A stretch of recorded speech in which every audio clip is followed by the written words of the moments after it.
Hi guys, fellow YouTubers. Yesterday the UK government announced that my area is moving into a tier 4, which means non-essential retailers as myself have to close for the foreseeable future. So that means I'm not going to have any work to do because I'm not going to be at work working. Well, what I'm not going to do, I'm not going to just sit at home doing nothing. That's not what I do. Usually when I'm at home, I'm designing new equipment, I'm building projects, I'm restoring vintage valve radios. So I thought, well, I've got some time on my hands now. I don't know when I'm going to have to reopen again. I've no idea when it'll be. This is the perfect time to get a little restoration project going and make another YouTube video. Now for this video, I've selected a 12-inch Sanyo colour TV. It was given to me by Sea Farmer Limited in Matlock, which was a very big radio and TV repair shop. Been there absolutely donkey's years, and they closed down a couple of years ago, and they gave me quite a few radios and TVs. So the one I've picked out for restoration, this is one that came from Sea Farmers, 12-inch Sanyo. I've had it sitting here for about 2 years now. It's covered in dust like everything else is that just sits here because I've no time to do anything. So this is the perfect time to start a restoration project on an old TV. So here we go, guys. Right, so this is the TV I've picked out for restoration. It's a 12-inch Sanyo. It's a colour TV. It's very dirty, very dusty. Wants a good clean, but and the screw missing out the handle. We'll worry about that if we actually get it going. Let's see what's wrong with it first. So turn it round, and that's the back of it. Now the model number is a CTP290. Yes, CTP290. Now I've already had a look on the internet and I can't find any reference to that TV. Now I do have the complete set of radio and TV servicing books, but unfortunately they're not here at the workshop. I've got them at home. So I can't actually do any more research on this till I get home. But what we're going to do, we're going to take the back off, we're going to have a quick look inside. Because it's come from a TV repair shop, these chances are there could be parts missing out of it, or it could be that somebody's already looked at it and it's been deemed beyond repair. So what we'll do is we'll take the back off first and have a quick look inside before we plug it in. Right, well that's the back off the TV. Now the first thing you'll notice, which probably makes this a very, very rare set, not only is it a 12-inch colour TV, it's also a valve TV. You can see valves there, Now the first thing I notice when I take the back off is there's actually a spare socket there. There's a valve missing, and if you look down there, there's a valve in a bag. So we'll just pull that out.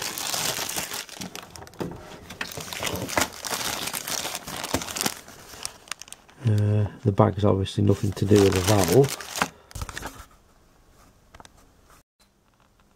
Right, well that's the valve out of the bag, and you can see what the problem is. It's obviously down to air because it's cracked. Now I've no idea why it should be cracked, because nothing else in the tellies looks damaged. None of the other valves look like they're down to air. So whether there's something gone wrong, I don't think for 1 minute this set's been dropped, because there's no damage to the case. But I remember about 40 years ago I had a GEC telly with a valve like this in, and the set was running alright, but the valve kept overheating. It ran so hot, and when it cooled down it actually cracked and went down to air. So whether this TV's got some sort of problem like that, and from memory I think it was a high value resistor that had gone, that was causing the valve to be overdriven. So the first thing we're going to do is, before we get this going, I'm going to have to look for another valve. Now the valve is marked Toshiba. When the camera comes into focus, 2JM. Now I've not actually heard of one of them, and I don't have any Toshiba valves either, but it looks strangely like a PL509 or a PL519. So what we're going to do, we're going to take a bit of a gamble, and we're just going to drop a PL519 in. Now obviously this is a big place and I've got a lot of stuff here, so it might take a little while to find a valve, so we'll just stop the camera. Right, well here we are in my storeroom. I've searched through boxes and boxes of valves because I've got that much stuff and it's in no order, I don't know where anything is. So I've searched through boxes and boxes of TV valves, and I've actually found here, I've got quite a lot of PL509s. And I've also got PL519, which is the valve that replaced the 509. It's like an upgraded one. So what we're going to do is we're going to select that PL509 because that's the one that it looks like in the TV. We're just going to plug this in and just see what happens first before we do anything else. Right, well there's the new valve. They do look strangely similar. And I guess in that type of area, late 1960s, early 1970s, there couldn't have been that many line output valves that actually look like that. So I would imagine that the PL509 or the 519 is what this is. It's obviously a Toshiba, a Japanese, probably copy of one of our valves. So let's put it into the telly. That looks like a PY500A. Let's stick it in and see what happens. Okay guys, so that was a complete success with the valve. I've got the TV connected to my Variac. I've set the main to 70%, so we're going to run up the set very, very slowly so we don't cause any damage. You can actually see the CRT's lit. You can just about see the other valves are lit, just about see through the dust, and when I turn around to the front, part of a raster's appeared. So what we're going to do now is we're going to turn up the mains very, very slowly and see what happens. So I'll just sit the camera there and let's start winding the Variac.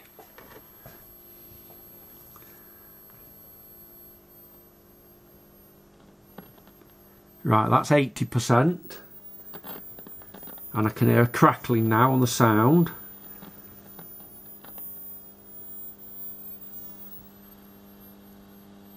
That's 90%, and you can see the frame's filling out because we've got more emission on the valves.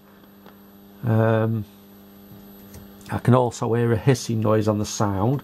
So we're only running at the moment 90% mains. Let's connect this TV to a skybox and see what happens. Right, so TV's connected to the analog output on the Sky Digital box, and we've got hissing on the sound. Let's give it a tune in.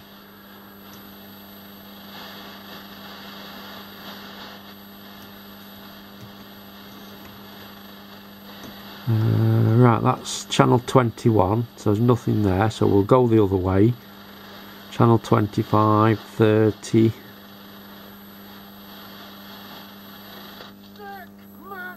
Oh, and look at that.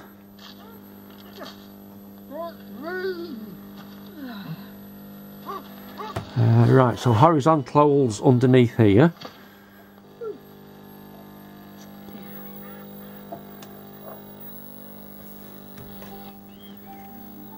Ah, vertical hold. That's also underneath there. Right, so that's the TV on, and there's a bit of a hum bar on it. The height's up and down at the top. I can see there the linearity's not good. The convergence is probably just a little bit out. Tint control, that can make it go green or blue. That's in the centre, so it want the A1 setting up. But all in all, no colour though. So that's going to be another problem with it. It's more than just the valve. Unless that was the original fault and the valve got damaged somehow. Let's just try and change the channel on the Sky.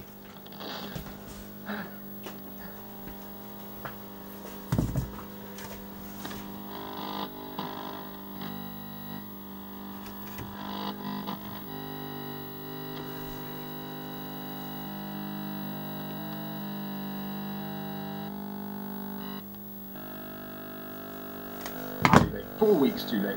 They were too late on the first lockdown. They were too late, really, in bringing in the tiers. Ah, right, that's tuned in better. But we still don't have any colour. So obviously there's going to be more work required on that. They're now making the same sort of... Right, guys, I've just made an interesting discovery here.